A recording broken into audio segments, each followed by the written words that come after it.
fun thing about driving this car is it is so unlike any modern car. I just like the way it floats down the road. This car with two people in it is just about 3 tons.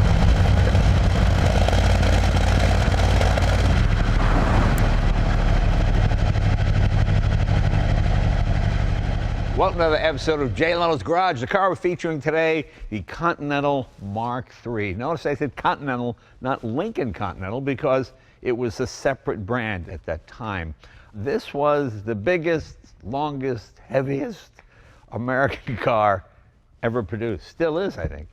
It's hard to look at this car and think, who would have thought that was attractive? But you have to remember the time it was built. It was 1958. We had won World War II, pretty much flush with cash. You know, there was some very tasteful Lincolns in the 50s up to about 1957. And right afterwards, you know, the 61 Lincoln 4-door and all of that. Those are very tasteful. This was just all out. Well, 1958 was a crazy year because it was the year GM was putting chrome on with a trowel. The Corvette had big toothy thing in the front of it, and I think the Buick, was it the Buick Limited? I'm not sure, but one of those Buicks just had just massive amounts of chrome, almost hysterically so. This was Lincoln's answer to that. This was Lincoln's answer to Cadillac. Notice how the front end looks sort of like, well, it looks like all those George Barris hot rods of the 50s with the Frenched headlights and all that kind of stuff. And it sort of looks like the Batmobile. You could see where the idea behind the Batmobile came from this kind of styling. Don't forget, 58, I think, was the first year of dual headlights. A lot of states at that time still had laws saying you couldn't have dual headlights because they're too bright. So Ford and Chrysler, for certain states, had to make a one headlight model. And then finally, you know, common sense prevailed and dual headlights were allowed. It's got a massive 430 cubic inch V8 engine, 10.5 to 1 compression ratio. Even says in the owner's manual, gets up to 10.3 miles per gallon. That's pretty good if you're driving downhill barefoot and you're touching the throttle with your big toe. It's hysterical to drive. You pull up next to people and they go, down! I mean, it's just so huge. And parallel parking this is the funniest thing you have ever seen in your life. But it has every option Ford had available in that year. I got this car. I am the third owner. This is the original paint. This car was parked in a garage in 1990 down in Anaheim, California, near Disneyland. And when I looked at it, there were blankets piled on it, and there was a bureau sitting on it. It was just one of those cars. I guess it was Dad's car or Grandpa's car, and he had loved the thing and got a little old, and you just parked it one day, and there it sat until I pulled it out, I guess just about a year ago. It actually cleaned up pretty good. I was stunned. And it has some amazing options on it. When I got it, the man I got it from, I never met him, he had passed away. But he was a radio collector. You know, he liked to collect antique radio, stuff like that. And when I looked in this car, I saw some sort of tuner box on the transmission tunnel. I thought, well, let me take that out. That's something the guy put in there.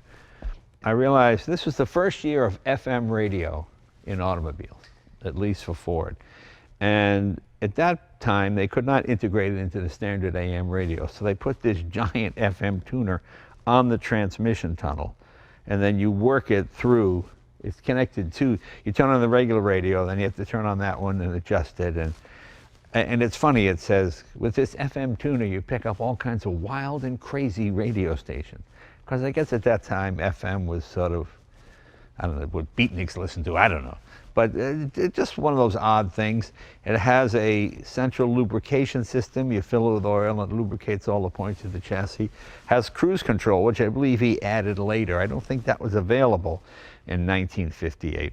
This is laughably the sporty two-door coupe. Most of these were four-doors. So to find this model in a two-door, you know, it's like the sport. If you're a single guy and you want to travel with, I don't know, 7 other women in it, this is the car to have. Massive steering wheel. But you know, it drives fantastic. On the highway, it just goes down the road. It's got 14-inch wheels. You know, prior to this, they had 15-inch wheels. And because they wanted that longer, leaner, lower kind of look in 1958, they put 14-inch wheels on it. Now, with the 14-inch wheels, they couldn't obviously use the brakes in the 15-inch wheels because they would not fit. So they had to figure out how to make the brakes better, even though they were smaller. So they made the drum about 3 inches wider. So that's unique to this model, I guess. This really shares nothing in common with the Lincolns that came before it or after it. It's just kind of the wildest looking thing I've ever seen, and it's so unattractive that it's actually appealing. It's an assault on your senses, really. It's everything we don't do in automobiles anymore. Huge engine. In fact, 1958, this was the most powerful luxury car you could buy in America, and the fastest, because with that big 430 cubic inch V8 with the Holley 4-barrel, it made 375 horsepower. Coupled to the 3-speed transmission, it was 0 to 60 in 8-point-something seconds, which was quite fast, because back in that day, anything under 10 seconds was considered, wow, that's really crazy.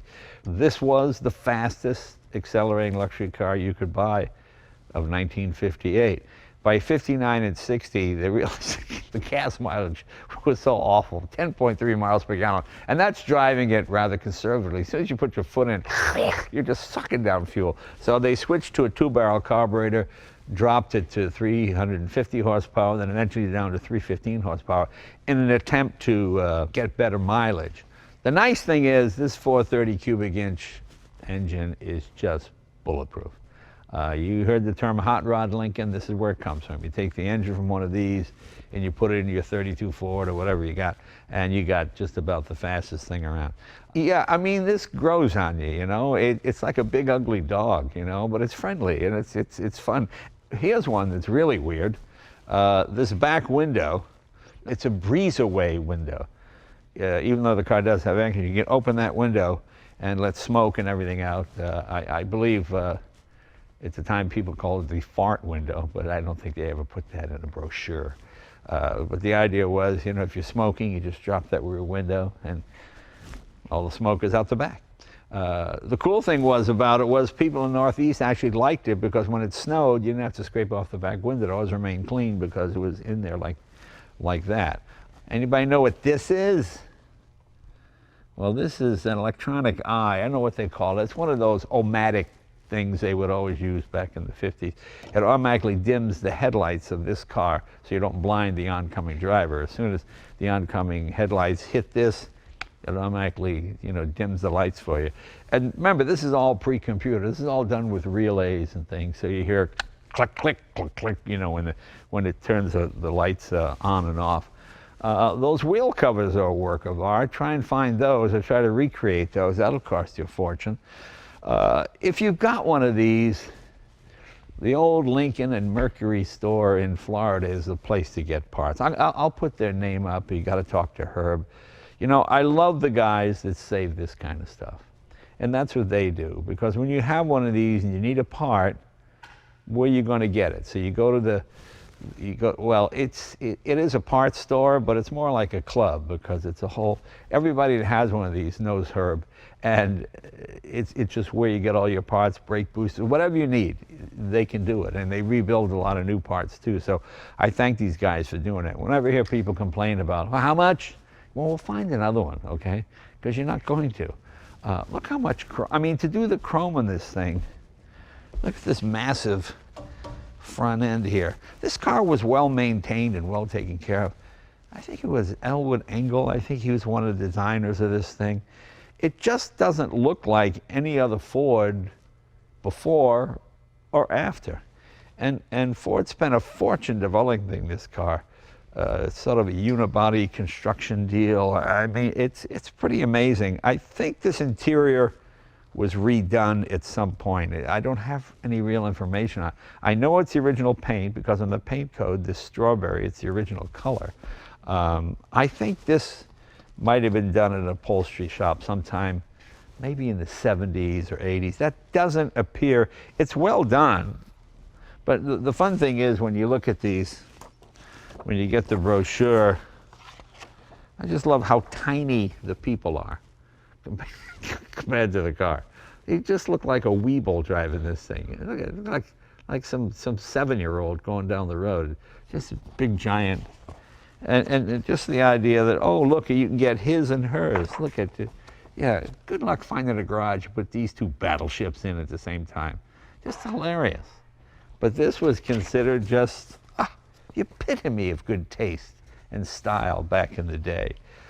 I got to show you this trunk. Oh, and you can lock the trunk from the driver's seat and open it from here.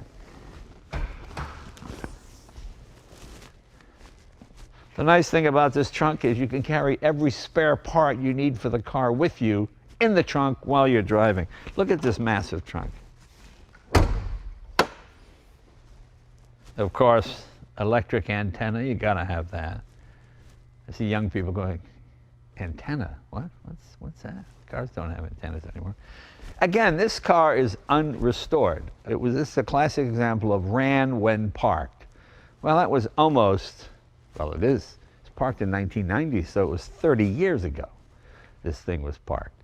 I think it had been well maintained. It just sat for 30 years. They just put it away, and you know, as families grow, you kept piling stuff on. Let me see how you open the hood here.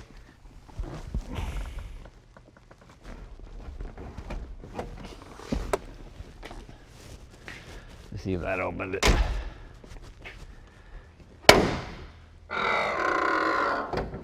Even sounds like a mastodon. You open the hood, just like some giant beast is sitting in a tar pit. As you see, totally unrestored. This is a speed control to help do your cruise control. Speedometer, they call it something like that. As you see, we redid the air conditioning pump. But as you can see, it's pretty much as it was back in the day. Yeah, just an enormous car.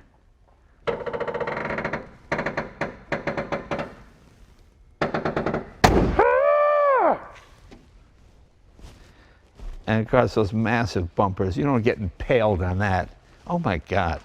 When you get behind the wheel of this thing, you feel like you're 8 years old sitting in your dad's lap again, going down the highway. And you got electric windows, you even got electric side windows. Look at that, huh? Oh, God forbid you'd have to do this. No, there you go. So you can flick your ashes out the window and set the forest on fire.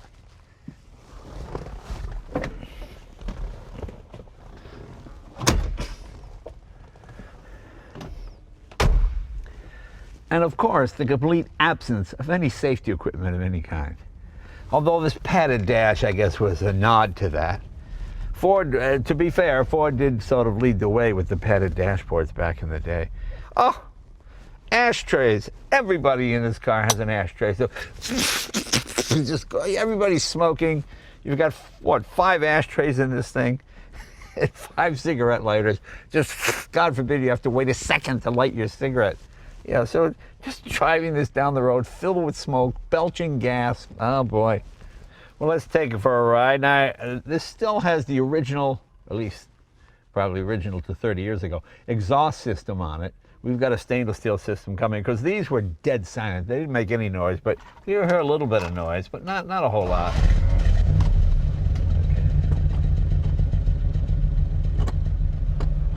Longer, leaner, lower. This is the kind of car I want to drive through England and go, hi, I'm looking for McDonald's. I'm an American. How you doing?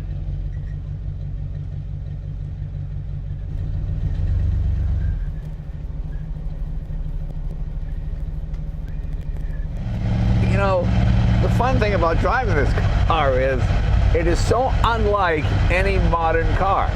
You know, we sort of pride ourselves here at the show with having unusual driving experiences. And when I was a kid, all cars drove like this, and then they just all went away. And now you're back to this kind of floaty boaty. You know, everybody talks about, you know, the F1 and all these cars that have the raw experience. This is the complete opposite. The steering doesn't even feel like it's connected to the wheels. It's float down the road, la la la la la, touch the power brake, it stops. I mean, yeah, this is what Road and Track and Car and Driver just railed about for 20 years, what was wrong with American cars. But if you just want a big, comfortable seat, literally a couch on wheels to go down the road and be comfortable, you can't do better than this. You know, the styling is so unusual. It really does look like some kind of George Barris custom, especially in this color, this strawberry. You know, cars are so bland now. You know, everything is silver, matte gray, matte black, matte white. You know, the idea of having turquoise and strawberry and flaming pink and all these colors that existed in the 50s, it's just different. I'm not even sure this car would fit in a standard sized garage. Although, you know, the garage I pulled that out of down in Anaheim, when you closed the garage door, you had maybe a quarter of an inch, and that was it. And it was right up against the back wall of the garage. And when you shut the end, you gotta just push the door a little bit, you know, because it's just so massive. It's really funny when you try to parallel park this thing. You realize there are no spaces this size. This is, I think it's bigger than an Escalade. It's probably heavier. Yeah, it might be a few pounds under, maybe. Because don't forget, you don't have any door guard beams or any of that, but just massive amounts of steel. Steel, sound deadening equipment. When you got these, I've got a new set of springs coming. If it looks like it's sitting a little bit low, that's because these things are pretty worn out. Herb and the boys down there at the old Lincoln Mercury store, they manufacture brand new springs, or have manufactured, and they do a great job. So that's the next point. Put the exhaust system on, put the springs on. I'm not going to restore it because you can spend a fortune making it look brand new, but making it drive like it's brand new, that's kind of the fun part.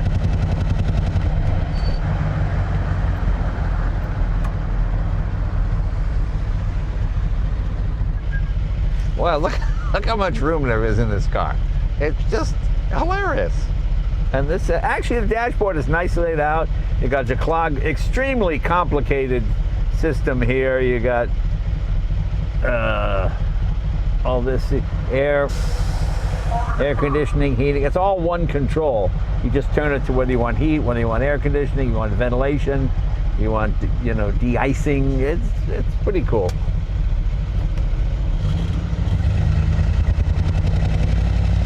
From what I understand, the man that owned this thing drove it all over the place, East Coast, West Coast. He put a lot of miles on it. I think that's probably a lot more than 93,000. I think it might be on its second go-around. Apparently the car was sold new, obviously, in 58. He bought it in 61 or early 62, and then drove it right up to 1990. So, and he did a lot of work to it. It's interesting. He added, as I mentioned before, he added the cruise control, which was a Lincoln option, but not in 1958. I think that didn't come until later, maybe 60 or something. I don't know about that one, not quite sure. Like I said, the only thing I'm suspicious about, and I've got to ask Herb Scheffer about this, I don't believe this interior is original. It looks a little too new. It's all leather, but it doesn't quite fit the car. The car should be a little bit more elegant, I think. But I love that it's a two-door model. I think most of these were sold as four doors. The sporty two-door Sport Coupe model is pretty rare. When the early 50s Lincoln, 55, 57, that Continental, that two-door that looked like a big Thunderbird, that thing was over $10,000, and Ford lost $1,000 on every one they built.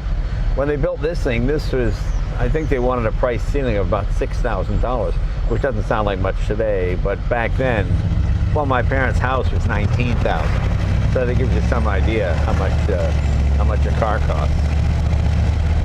This is a car you could drive to Vegas. Actually, it's the only car you could drive. Nothing is more Vegas looking than this thing. You get yourself a purple, or maybe a strawberry suit to match the car. know, the fun part about owning old cars is how they make you feel. And this one just makes me smile. It just makes me laugh because it's so ridiculously huge. I'm not sure what the practical value of having a car this big was, but at this time in history, Cadillac was outselling Lincoln and Imperial probably 5-1. I mean, if Imperial and Lincoln sold 5,000 or 6,000 cars, Cadillac probably sold 100,000. That's how much in the lead Cadillac was back in the day. And deservedly so. It was a fine product. I always say the 1949 Cadillac, when it came out, was the greatest car in the world. It had air conditioning, it had power windows, it had automatic transmission. At the time when Rolls-Royce and Mercedes-Benz were all 6 cylinders with manual shift, you know. I mean, they had a rudimentary automatic, but it wasn't as smooth or as good as the GM unit. And back in these days, America led the world in heating and air conditioning and ventilation in cars. I mean, the idea you just turned a switch and your car was freezing like this thing is pretty amazing. It's amazing how many people think it's some sort of custom car because of the front end with those headlights. Well, no, that's the way they built them.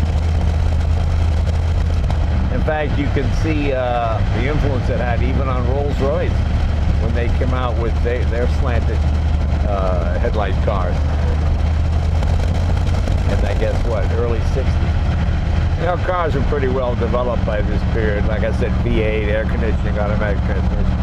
I think I probably told the story before, but I had a couple of guys in Florida call me, and they were driving cross country in a classic car. And if we make it to California, you want to come to your garage? Ah, okay, we'll do that. We'll film it or something, you know. A couple weeks later, they pulled into my garage, and they're driving a '68 Cadillac. And I go, guys, it's not a classic, but they were younger than me. They're, oh yeah, no, this is an old car. And I guess, I mean, it is a 50-year-old car, but people did that every week, drove Cadillacs across the country. I thought they're coming across in like a 1911 Oldsmobile or something, or a Model T. No. And they thought, oh wow, what an adventure that would be. Just driving a car. And of course, something that all cars in the 50s had, these giant Dagmar bumpers, those huge protruding bumpers in the front. They called them Dagmar because of a young actress who kind of got catapulted to fame for obvious reasons, sort of the Dolly Parton type.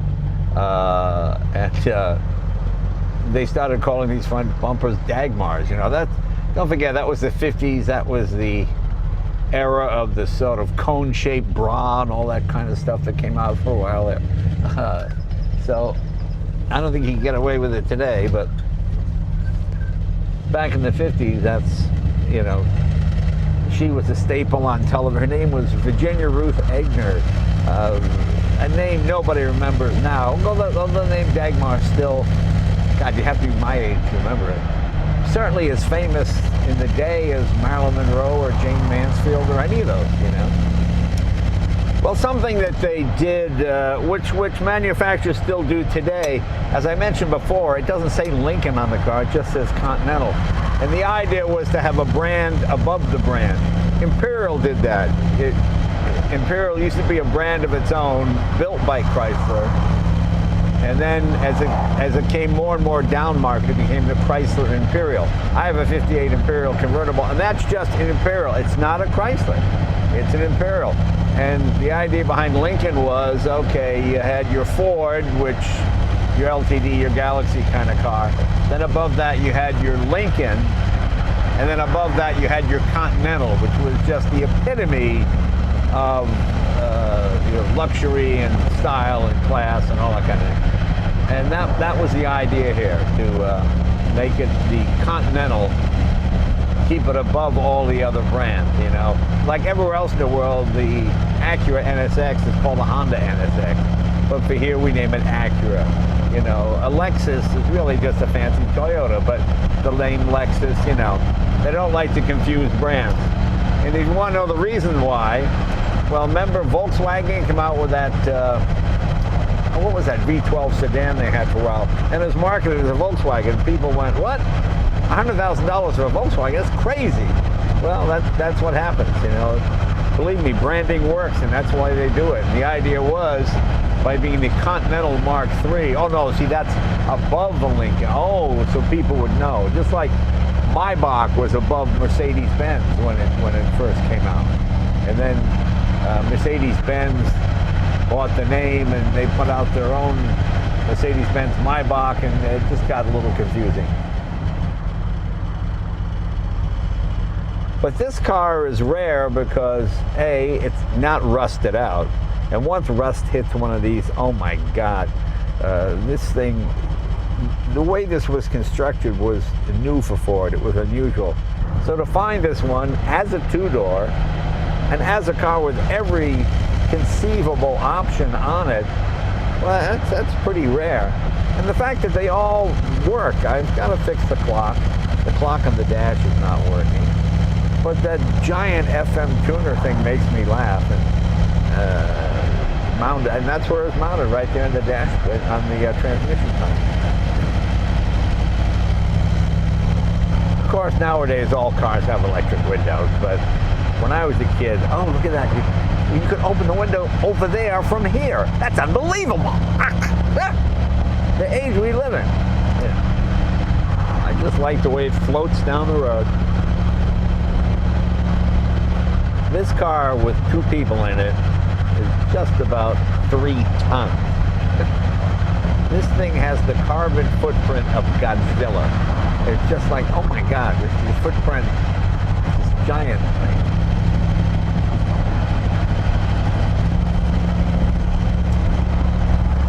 I just like how it's a classic example of how tastes change. I don't think anybody would even think of buying a car that looked anything like this today. But back in 1958, oh, this is the height of style and luxury. And when you think about it, look at all the Motorama shows. Look at all the custom cars that were on the auto shows back in the 50s. You know, the lowered roof line, the smaller wheels to get the car closer to the ground. I mean, they literally used to advertise it as the complete absence of road feel. It's just like you're on some sort of foam bed going down the road. You know? I think the phrase I used on my other Lincoln was, it handles like a bowling ball on a water bed. If you imagine a bowling ball on a water bed, that's basically what it is. And you're the bowling ball. You just sit here and you know, when I see younger people, I mean like people 40 and under getting this thing, they're like, what is this? They're just stunned by it, by its size. And look how well it goes. You put your foot in it, it goes pretty good. And actually stops all right too. You know, something I don't think anybody under the age of 40 has ever felt in a car is brake fade, where you just literally, you've been on the brakes so much, they get hot, sometimes the fluid boils, and you just have complete lack of brakes. You know, I've got a 55 Packard over there. It's got these little tiny 7 or 8 inch drum brakes. And I was flying down Mulholland Drive one day, and you know, just kind of going. And I came to a stop sign, and I put my foot down, my foot went right to the floor. I just sailed through the stop sign. What? Because the brakes had faded that much. I had to pull off the side of the road, wait 10 minutes till the brakes cooled, and then got some more brake pedal. But yeah, I mean, think about it. You're trying to stop 6,000 pounds going 60 miles an hour. So you might get 1 or 2 real lock 'em up stops. You know, driving this car is like trying to heat your swimming pool. When you get that bill at the end of the month, oh my God, how could it use that much gas? The main drawback with this car is you have to say to yourself, do I want to feed my family for a week or get a tank of gas? And that's pretty much what it comes down to. To fill this thing is like $100, at least here in California. So, and you can drive around for maybe a couple of hours. So, it makes me smile. It's fun to drive. It's just unusual. It's just a completely different way of building automobiles than we do today. So, and you know, if you're buying your cars by the pound, these are the best deal out there. You know, these are just literally, this is about $2 a pound. That's what I paid for this car. So that's not bad, and it's a lot of fun. The engines are bulletproof. It's just fun to save all this old stuff. Anyway, I know this one is a little bit different than what we normally do. You get a little tired of all the supercars and stuff. So these kind of things are a lot more fun on a budget, as long as you're not putting gas in it. So anyway, we'll see you guys next week. I hope you enjoyed this show. You know, I could have taken most of the viewing audience with me. That's what's nice about this. See you guys next week.